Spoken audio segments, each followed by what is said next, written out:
Hey, guys, welcome. Thank you once again. Thanks so much for joining us. I'm right in my element here today. It's a light rain coming down, and I feel quite connected.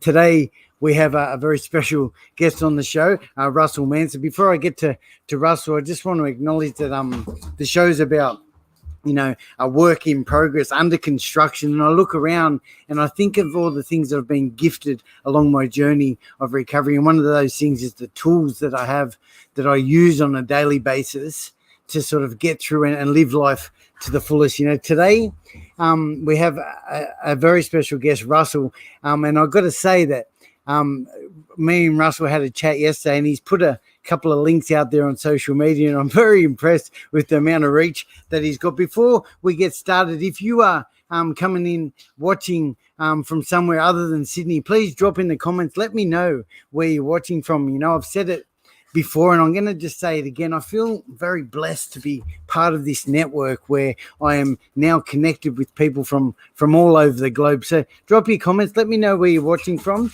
I know that Russell has a lot of support, and if you are one of his mates and you'd like to ask some questions, if anyone has any questions for Russell, please feel free to ask some questions during the show. Okay, so I'm going to just bring Russell on. Hey, Russell, how are you, mate? Hey, Danny. Thanks for having me, mate. Yeah, it's good to have you too, mate. Russell, we're live. We're on. We've got about 10 people watching, a couple of people coming in from across the globe, mate. Thank you for joining us today. Where are you at the moment, Russell? Where am I at? I'm sorry, yeah, break up a little bit. Yeah, beautiful background. I can see you're out in nature. Yeah, I'm up about 15 minutes north of Byron Bay. I've just bought 15-acre horse property up here, which has been a lifelong goal of mine, and one of the gifts of recovery, I think you can say, and that's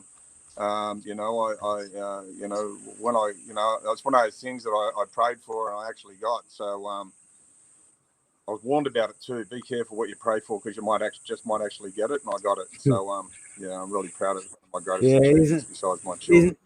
Isn't that gold that we can be at a place? And that's one of the things I absolutely admire about you, Russell, is I've known you for how long have we known one another? Maybe 7, 8, 9 years? 2010. Wow. 2010, 2011 we met, so it's it's been some time. And mate, I see where you're at today, and I often talk and share about my journeys of recovery, and I'm truly inspired to watch your journey and watch you grow. And today we've got quite of a sensitive topic that we're going to share about, and you're also the founder of the Voice of a Survivor. I'm just going to put that website up there on screen if anyone would like to follow up with us. Before we get started, Russ, and I know it is a bit of a sensitive topic, is there any way that people could reach you to talk further about some of the stuff we're going to talk about after today or during the show? Sure. Look, we're on Facebook, we're on Instagram. We're on Facebook, Instagram. You can jump on our website, www.thevoiceofasurvivor. Or you can contact my office on 02 8317 5444. That's 02 8317 5444. That's our contact details. We're just we're pretty active on social media and that sort of thing too. It's been a great place to sort of get our message across, and through social media, a lot of people have told us their story for the first time. Yeah, sure. Russ, why don't you jump in? Go ahead, share with us what you're doing with yourself these days, what brings you here today, and how we can help others. 1 second, Dan. We're just having some technical issues here. Yeah, no worries, mate. I just want to give a shout out to Lucas. Lucas, thanks for watching. Clay's coming in from Newcastle. Kimberly, hi, and Stacey. Brian also says hello, Russ. Some of your viewers are watching, mate. Hey, can you hear me okay, Russ? I can hear you, Dan. All right, 1 second. I've been told to go up here, so we're just going. My Wi-Fi is horrible at my joint, so I have a little Yeah, 1 second, Dan. Oh, sorry That's for all this. right, mate. Can you No go back? problem. We'll go. I've got a little shed up here, so I'm just going to go over. So I'm really sorry about that. Mate, it's all good, Russ. I guess I'm very privileged to be in an area where there's plenty of Wi-Fi and connection. I love that you're in nature, mate. Take your time, brother. 1 second. Sorry, mate. Sorry about this. Fuck around. Oh, guys, we've lost Russell just temporarily. Russell will be back on very shortly, I'm sure. So let me tell you a little bit about Russell. You know, Russell Manser himself is a survivor of institutional child sexual abuse. He's a committed champion, and I love that, for the rights of others who have experienced these traumatic and painful abuses. So hopefully Russell will be back with us very shortly. Here he is. And I just want to say thank you to all our viewers. Hang on a sec. All right, we got you back on, Russ, just in time, mate. Yeah. Oh, yeah. Sorry about that. Just about. Oh, sorry, mate. I'm out of breath. I had to run up a hill. It's been a long time. I'm about to do any running. Dan, where were we at, mate? Sorry. I'd love for you, Russ, to share with us, like, what brings you here today. Tell me a little bit about what you're doing, how you got here, and how we can help others, mate. Yeah. Oh, what it is, look, I grew up in the western suburbs of Sydney, called a place called Mount Druitt.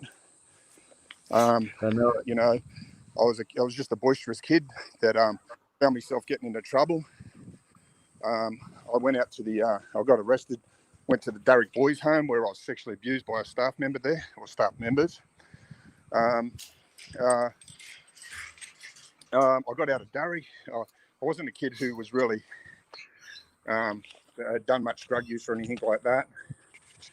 But I got out of there with, I don't know, a bit of a big void that only drugs could fill with.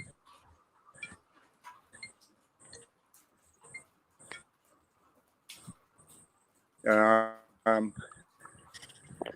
then I got out of Darrick, and when I was at Darrick, and stuff like that, and then you know, 6 months after I got out of Darrick, I was 16 years old, got arrested for stealing on a Porsche over in Palm Beach, and I went to be served in an adult prison as a 16-year-old. Wow. I was sent to the Central Industrial Prison of Long Bay, which at the time was a protection unit, housed some of the worst sex offenders in Australia at the time. I was sexually abused there. In this case, it was by a man who was a necrophiliac, a person who had sex with dead bodies. And it was sort of the prison officers seemed to get a lot of joy out of that. Like, you know, that'll teach you for stealing cars and that sort of thing. And it changed the course of my life, really. That's when I was introduced to heroin by one of the abusers. And then, you know, I was pointed in the right direction to go and rob a bank. And, you know, it wasn't long before I did that. And I battled with addiction issues for a very long time. You know, my life's really, you know, in and out of jail. I've done in a total of 23 years in total, and then you know, in my change 2004, when I told the story to the Royal Commission Institutional Responses to Child Sexual Abuse, and that's when I was afforded trauma counselling. Okay. And it changed the course of my life. You know, it changed the course of my life. I was really bad. You know, I guess it helped me unpack all of the fucking rubbish that I'm carrying. Sorry.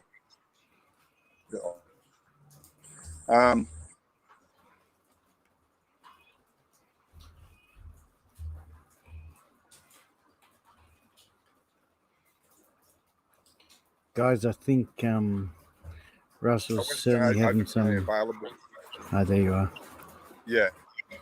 Yeah, I wasn't open to the courts about. I never really explained what had happened to me to anyone out of sheer embarrassment, you know. And when I did, it was life changing for me. You know, I Sure. got and that, you know, I'd been to rehabs and everything. No one could even get close to it because I was that deeply seated. You know, and I was that deeply seated. I was so embarrassed and had so much shame regarding it. But when I told my story, I guess, you know, I felt like a weight had been lifted, and I could actually start really working on it. You know, it allowed me to address all the behaviours that were related to the abuse itself. You know, Yeah, sure. and and I don't know. It was life changing for 4 years. I went to a rehab up in the up Coffs Harbour. I'd done rehab. And then when I was in rehab, I had some Professor Ann Coyle, who sort of come on and sort of mentored me a bit, encouraged me to sort of set up the Voice of a Survivor, which I did, you know. And I started on the balcony of a unit in Coffs Harbour with a little laptop, which I didn't know how to use, but it looked great for photos. You I know, I took remember a I photo saw. with the glasses on and in front of my Yep. laptop. Yeah. I didn't know how to use it. And I went through all sorts of, you know, it made me very vulnerable because I started employing some people that could run rings around me with technology, you know, and you know, I got robbed a few times by people that I employed, and then, but anyway, long story short, I really pulled a really good team together, in which I've got now. I've got 9 people working for me, and we have an office. We still have I have a pretty professional office in Coffs Harbour, and I have a team of 9 people working down there, and what it is survivors of institutional abuse come and tell us a bit about their story. We work with 19 different law firms Australia-wide, and we find the right lawyer for them. We make sure that they're being treated with dignity and respect through the process. We also make sure they're not getting robbed, they're not overpaying for things, and we support them through the whole process. And a lot of the cases after it too, you know, we've always got, you know, like myself, I'm constantly answering text or taking calls from people that have, you know, went through the process and want some advice to this or some connection with someone. So, you know, I've over the past 3.5 years, I've sort of, you know, built up a really good support network for people. And if anyone is triggered by that, we work really closely with an organisation called Relationships Australia, who offer trauma counselling. So I encourage people to contact them. Yeah, and it's been really rewarding work. You know, today you know, I live up here on the north coast of New South Wales. I used to dream of living up in the northern rivers of New South Wales, and I'm doing that. And hey, I've got fucking people mowing lawns behind me. Yeah, and you know, I go out with a girl who's a criminal barrister. Who she just I met her through a project she was running. She was running a justice project for survivors of institutional abuse. So I met her through that, and you know, we've been together for about 2.5 years now in a relationship. And she's very supportive. I've just got a really good team of people around me, you know, and I'm blessed. You know, I've got a really good mate living with me at the moment who has just been recently released, and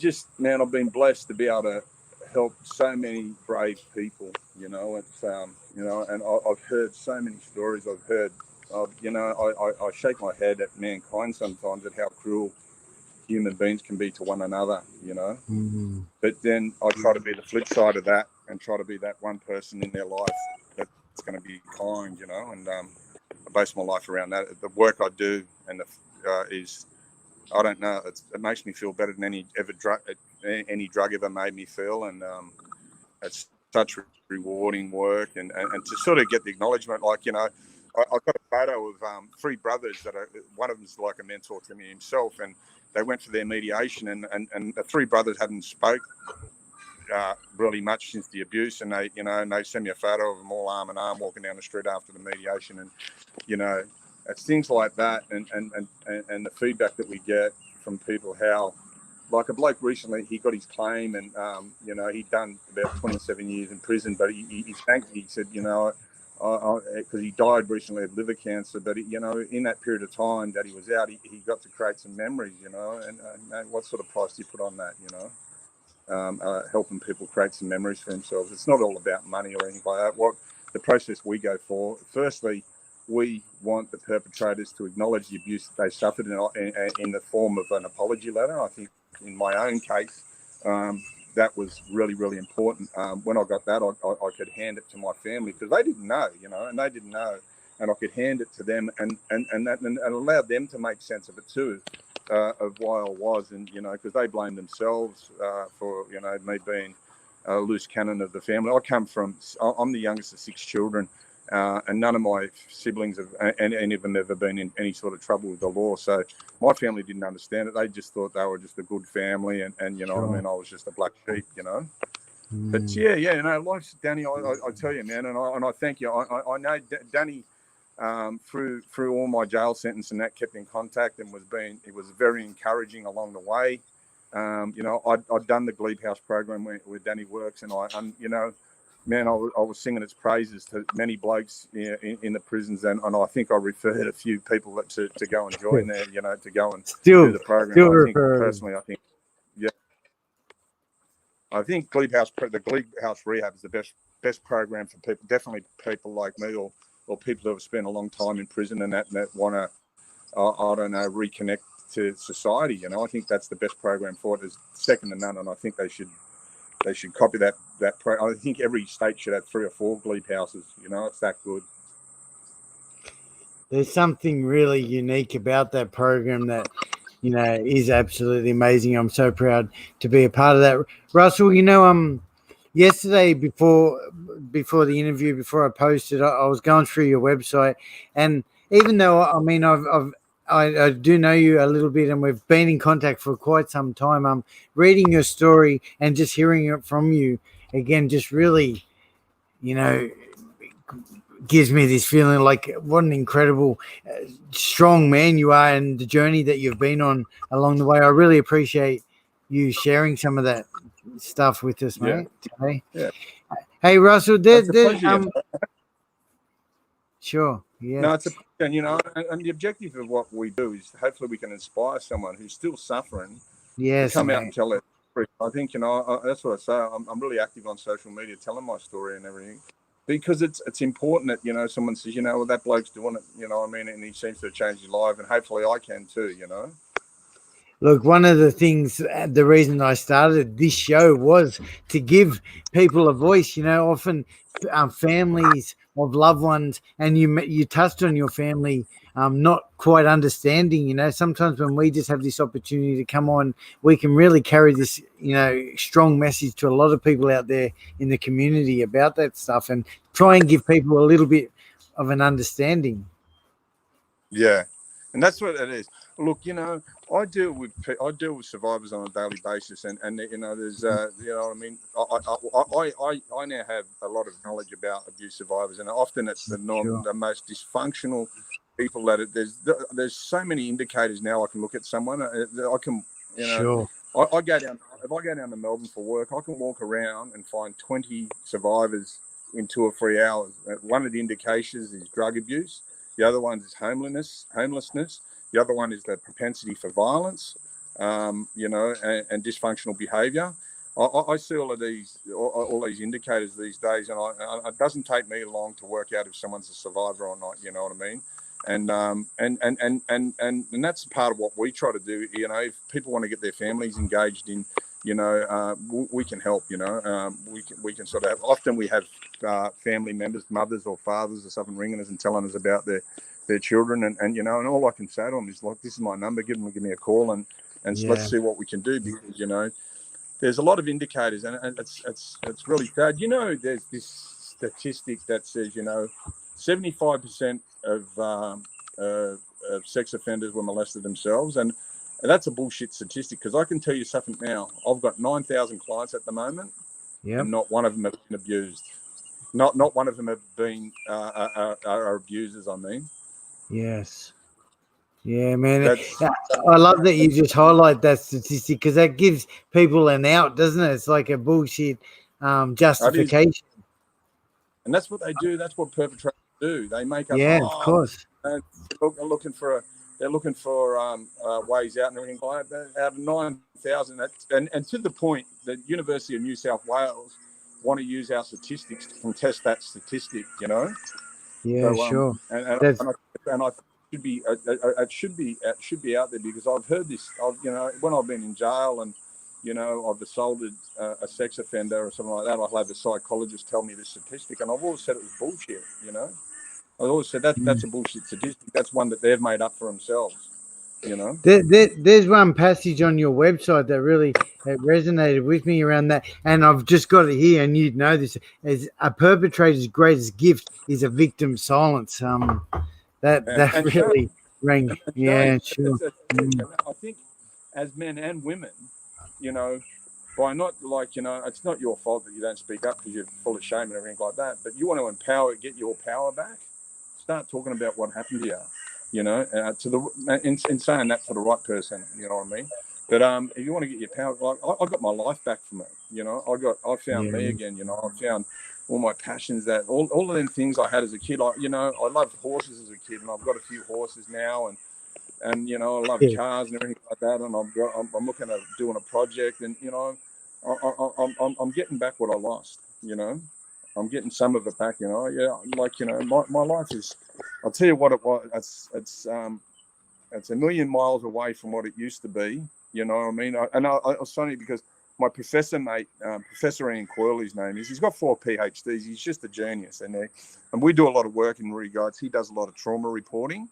And Sure. and we are talking about it yesterday, and he was saying about he's the leading specialist in writing trauma reports, and we are talking about yesterday. He goes, mate, you seem so relaxed, and I do, and my really good Mark that's standing next to me here was saying the same thing. He said, in the last, because he's just been away for a couple of years, and we're talking about that. We're talking about how much more at ease, but I get more ease as time goes by. I get more ease with that self-discovery stuff. You know what I mean? Ease don't come straight away. Just because I got clean doesn't come straight away. Yeah. It comes with, Self finding more acceptance. about myself. Mm, Self-acceptance yeah, yeah, I and think so. understanding that And love. self-nurturing too. Yeah, Yeah, man. it's really important, I'm man. sure. It's really important that we get that, because what happens is abuse survivors become so high. I remember Dan when I was at Glebe House. I remember getting pulled in to a meeting when I thought I was getting kicked out, and they were just concerned that I was that highly desensitized. They were concerned about that, you know what I mean? And they had a good mate of mine now that used to work there called Mark G, and Mark was like 22 years clean at the time, and he started crying, and he goes, mate, I'm worried that you're going to die and everything like that, and fuck, and I had to get out of there. It become too much for me, you know what I mean? Because if I start feeling emotions, I run from it, But these Mm, days, I tackle emotion front on, I used to be so, I didn't want to feel, Feeling was a bad place for me, and Glebe House tackled me on that, They tackled me on that. They tried to bring that around for me, and unfortunately at the time, maybe I wasn't just quite ready for it, but sure. but I tell you what, I learned a lot of skills in Glebe House, and a lot of the stuff, I guess, played a part in what did eventually the transition that did happen with me, Yeah, man. You and built that some good place, relationships too, yeah? yeah, the Yeah. place, what about Glebe House? I remember getting there on Australia Day, I think it was 2013, and I remember walking Right. around and everyone give you a hug, and I was thinking, am I in the right What's this? place? And Yeah. everyone said, you're welcome here, man. This is your place. You know what I mean? And I was thinking, yeah, because and Glebe House, I've always had a spot for. I understand why people go back there for years and years, because it felt like home. And I remember the Irish woman there, Mary, that used to work there, and she gave it Yeah. to me both barrels one day, and she goes, I want to tell you something. And she said, you're not unique. And I was thinking, fucking bullshit, I'm not, you know what I mean? But she meant that in a loving way, you know what I mean? Sure. And I think she might have been scratching the surface about what was really underneath, about the abuse. I think she might have read it. She was an old Irish Catholic woman, and I think she would have seen a bit of that stuff herself, Absolutely. I know But, she worked in the prison systems over in Scotland there for 17 years or something. I'm sure yeah, she did. Hey, Russell, I just want to acknowledge Lucas has mentioned, I just throw it up that his father was abused in the same boys' home, and his case is still not finished. So, and I just think it's important to acknowledge. Thanks for sharing that with us, Lucas. Too. That's that yeah, boys' home you mentioned in the beginning there, mate. yeah. Mm. Sure. And the thing is with these claims, I'll just fill Lucas in. Some of them take, between 12 months and 3 years. It shouldn't take any longer than that, sort of 3 years. And if his father's not happy with the lawyers and that he's working with, that they're never ever locked into them. So it's always worth. What I've learned about legal stuff is always worth getting a second opinion. So that's the advice to his dad. It's worth always getting a second opinion on it. I think he's still listening. Thanks for sharing that. We've also got a heap of people coming in saying hello to you too, Russell. There's a lot of support out there, mate. Yeah, Russell, where do you see yourself like in the next 12 months' time with what you're doing? Well, it's always been a passion of mine and my partner. I've got a book coming out in around about John Killick, the bloke who escaped from Silverwater, the helicopter. He's writing my autobiography as we speak. We're not far from finishing out of the Voice of a Survivor, the Russell Manser story. It should be finished between April and June this year. Look, my thing is I'm involved in we established a site called the Australian Prisoners Advocates for the Prisoners and Their Families. It's a Facebook group. And I'm passionate about prison reform. I'm really passionate about prison reform. I've been asked by the Deputy Commissioner of Corrective Services to go in and sort of start doing some mentoring stuff. And yeah, I'm willing to do that, but I want to see I want to see them put their hands in their pockets and sort of start changes too, because I never got no rehabilitation in prison, and it was all about punishment and and degradation and what was intensifying in there is the violence perpetrated by the officers, upon inmates and that sort of thing. And I don't know, this all prison officers except for one or two or maybe three. All they ever done to me in there is try to make me feel like a scumbag, and most of them tried to make me feel worse than I was always feeling. And I think, I think we've got, I want to get involved in, look what they're doing in Finland and look at their recidivism rates. And they've got Australia's got some of the highest recidivism rates in the world. And I'd really like to be a part of the change of that, And I think I've got a few good ideas in regards to that. And, I try to hang around winners. I wake up every morning and I've got some really, really good mentors that are a big part of the success that I'm having today, and like-minded people. My partner is a human rights lawyer, and her and I both share that passion, and once COVID lifts and everything like that, I think I could go away to places like Finland and do some, on the ground research and everything like that, and come back with some real good ideas, because man, we're going backwards in our prison system. They're full. They're not treating drug addiction. It's just, and it's really gotten really bad in there. I think, and I'd like to be a part of that change, and I'm passionate about it. I'm really busy with my own work. Like, on average, I'm 50 new clients a week are engaging in our services. Wow. So that keeps me busy. I broke the week before last. I broke my record before that was 74 for a week, and I'd done 99 for the week. And I had 99 survivors contact me and tell me a bit about their story. And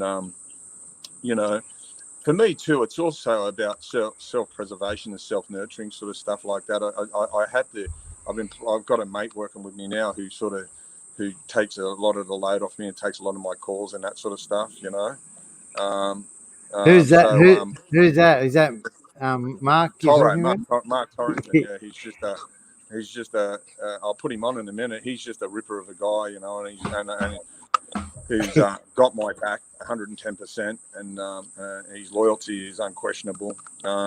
But and that's that part, surrounding yourself with winners, and surrounding yourself with a winning team and that sort of thing. And he's definitely one of the winners.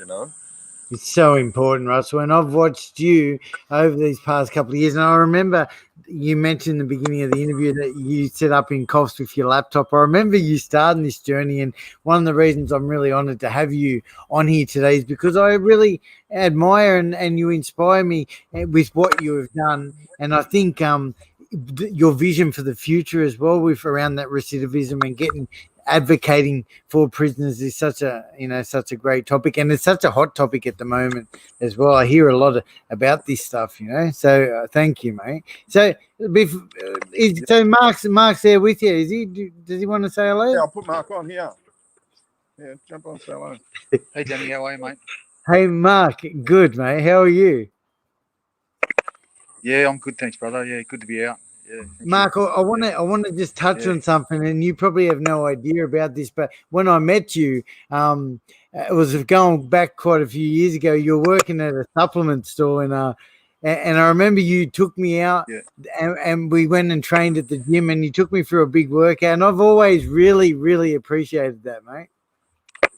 Yeah, no, it was fun, Danny. I like sort of helping people and showing them the way and that sort of stuff, Yeah, which is why it's great to have you on the show. Sorry, mate. You took it in. You everything I sort of explained to you or showed you. You really sucked it up like a sponge. You were really. It was good energy. I still do, mate. I still do. So, Mark, what are you doing these days with Russell? Tell me a bit about how you and Russell are working together. Yeah, I'm just sort of helping him just with manning the phones and stuff like that, and more so I think he helps me, like I got out and you give me options and stuff like that, to come work for him and stuff like that, and even when I was inside, like he was always there for me, like I'd probably call him at least 4 times a week, I felt like I was sometimes a burden, but mate, the support that I got and the love that I got helped me get through that lagging, and I felt blessed, because really you only know who your close friends are in, when you're going through hard times and that sort of stuff. And he was there. A couple of things went on when I was in jail, and that was pretty hard and that. But he was always there, and like I'll always be indebted to him for that, Yeah, and even now, I feel like I don't want to get too lovey-dovey, but I feel like he kind of makes me a better version of me, like obviously being in recovery and that sort of stuff too. Like you have to be around people who are going to make you a better version of yourself. You got to be. You can't put yourself in vulnerable situations, and I feel pretty secure and safe, and feel blessed, to be honest. Yeah. That's great, Mark. Just so you know too, even though you were away for a while, I'd often hear your name pop up in really good spirits as well, by Russell and others as well. So you are absolutely loved, and I love that you've got someone to help guide you through these times and stay connected and share the love with, mate. Yeah, 100%, man. Like I feel so supported up here, and as I said, like I feel blessed, because it's not, you're lucky if you get a handful of friends in your whole life, that are loyal to you and have got your back like that, and if you get one, you should surround yourself, around them, and I'm fucking Good man, lucky, mate. like I'm blessed, Mate, I'm wishing you all the luck in the world with the future, with the voice of the survivor, with Russ, and staying out of trouble and being good, Mark. It's a pleasure to see you, mate. Thanks, brother. Yeah, keep training too. Yeah. Yeah. Well, mate, look, I'm there 6 days a week, and one of the things that training does is it really sparks my spirit. It gives me a good reason to live. I think it's important to look after ourselves, mental, physical, and spiritual. You know all about that. Mate, 100%. Sometimes when we get in the gym, it's all about the physical side, but you need to get in contact with that, your spiritual side too. You know what I mean? Otherwise, you focus too much on the outside, and the inside sort of rots away. So look at you out there in the mountains on horseback too, mate. I've seen you on a horse, riding a horse recently. Yep. That's about the spirit, isn't it? Yeah, got me Russ got me a horse, and I've never really ridden horses before and that, and of course you want to get on and see how fast they go or whatever, Of course. And one of started moving, I was a little bit worried. I was a bit scared, you know. Yeah, but it was top Yeah. fun, you know. I loved it. Yeah, really good, beautiful animals too. Really beautiful Absolutely, animals. man. You know? She was beautiful, man. Yeah, All good to right, see you're Mark. going well too, brother. Yeah, Yeah, thank you, mate. Thank you, bro. yeah. All right, Yep. I'll Mark. put Russ back. Yeah. Yeah, put him back on. Thanks, Mark. See you soon, brother. See you, brother. Good to speak to you. All right, Russ, Yeah. it's been So a yeah, great show, mate. that's it. I guess we should wrap it up. Well, let me just touch on a couple of the comments along the way before we go. Clay said hello from Newcastle. Stacey, Love as I play. mentioned, said, "Hey, Russ." Steve Masters dropped the old bingo disco as he always does from Newcastle. Ray sends his love. Hello, Danny. Hello, Russell. Jack has joined us from LinkedIn as well. One of my mates from New York, California, saying hello to both of us. And thank you. Oh, and Kylie says she loves our work as well. So, Russ, it's been a pleasure, mate. One more time before we go. Let me just close these comments up. How do people contact you, mate? Look, I get a lot of people contact me through Facebook. Russell, the voice of a survivor, Russell Manser, Russell James Manser on Instagram, and then the voice of a survivor on Instagram. And they can email me too, Russell at the voice, or just go www.thevoiceofasurvivor, our website, or Yep. admin@thevoiceofasurvivor.com. Good, Love good to hear from stuff, you guys. Russell. If there's anything we can ever do, you don't have to suffer in silence. We're here to help. Thank you once again very much, Russell. Thank you to everyone who's tuned in and supported the show. Russ, I'll see you. I'll see you soon. Keep Yeah, up the well, great work, and guys, thank you once again for joining us, mate. See you soon. thanks, Dan. Thank you. Bye.